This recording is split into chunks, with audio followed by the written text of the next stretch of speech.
ಹಣ್ಣುಗಳ ರಾಜ ಮಾವು. ಅದರ ರುಚಿಗೆ ಯಾವುದೇ ಹಣ್ಣು ಕೂಡ ಸಾಟಿಯಾಗಲ್ಲ. ಮೇಲಾಗಿ ಮಾವಿನ ಹಣ್ಣಿನಲ್ಲಿ ಪೋಷಕಾಂಶಗಳೇ ಹೆಚ್ಚು.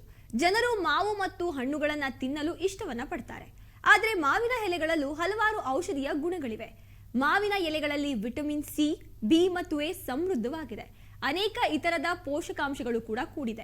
ಹೆಚ್ಚಿನ ಪ್ರಮಾಣದ ಫ್ಲೆವನಾಯ್ಡ್, ಫೀನಲ್ ಸೇರಿದಂತೆ ರೋಗ ನಿರೋಧಕ ಶಕ್ತಿಯ ಗುಣವನ್ನ ಹೊಂದಿದೆ. ಹಾಗಾಗಿ ಇದು ಅನೇಕ ಆರೋಗ್ಯ ಸಮಸ್ಯೆಗಳನ್ನ ನಿವಾರಿಸುತ್ತದೆ.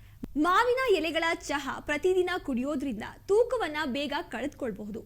ಮಾವಿನ ಎಲೆಯ ಚಹಾವು ಚಯಾಪಚಯ ಕ್ರಿಯೆಗೆ ಹೆಚ್ಚು ಸಹಾಯ ಮಾಡುತ್ತದೆ. ಇದೇ ಕಾರಣಕ್ಕೆ ಆಯುರ್ವೇದ ಮಾವಿನ ಎಲೆಯನ್ನ ಹೆಚ್ಚು ನಂಬುತ್ತದೆ. ಇನ್ನು ಮಾವಿನ ಎಲೆಗಳಿಂದ ಏನೆಲ್ಲ ಲಾಭ ಇದೆ ಅಂತ ನೋಡೋದಾದ್ರೆ, ಮಾವಿನ ಎಲೆಗಳ ಸೇವನೆಯಿಂದ ಜೀರ್ಣಕ್ರಿಯೆ ಸುಧಾರಿಸುತ್ತದೆ. ಎಲೆಗಳಲ್ಲಿರುವ ನಾರಿನಂಶವು ಅಜೀರ್ಣದಂತಹ ಸಮಸ್ಯೆಗಳನ್ನ ನಿವಾರಣೆ ಮಾಡುತ್ತದೆ. ದೇಹದಲ್ಲಿ ಹೆಚ್ಚುವರಿ ಕೊಬ್ಬು ಸಂಗ್ರಹವಾಗಿದ್ರೆ ಅದನ್ನ ತಡೆಯುತ್ತದೆ. ಸಕ್ಕರೆ ಅಂಶವನ್ನ ನಿಯಂತ್ರಣದಲ್ಲಿಟ್ಟುಕೊಳ್ಳಲು ಸಹಾಯವನ್ನ ಮಾಡುತ್ತದೆ. ರಕ್ತದೊತ್ತಡ ನಿಯಂತ್ರಣದಲ್ಲಿಡಲು ಮಾವಿನ ಎಲೆಗಳ ಸೇವನೆ ಒಳ್ಳೆಯದು. ಮಾವಿನ ಎಲೆಗಳು ಕ್ಯಾನ್ಸರ್ ವಿರೋಧಿ ಗುಣಗಳನ್ನ ಹೊಂದಿವೆ. ಚರ್ಮಕ್ಕೂ ಕೂಡ ಆರೋಗ್ಯಕರ. ಕಿರಿಕಿರಿ ಮತ್ತು ದದ್ದುಗಳಂತಹ ಸಮಸ್ಯೆಗಳು ಕೂಡ ಬರೋದಿಲ್ಲ.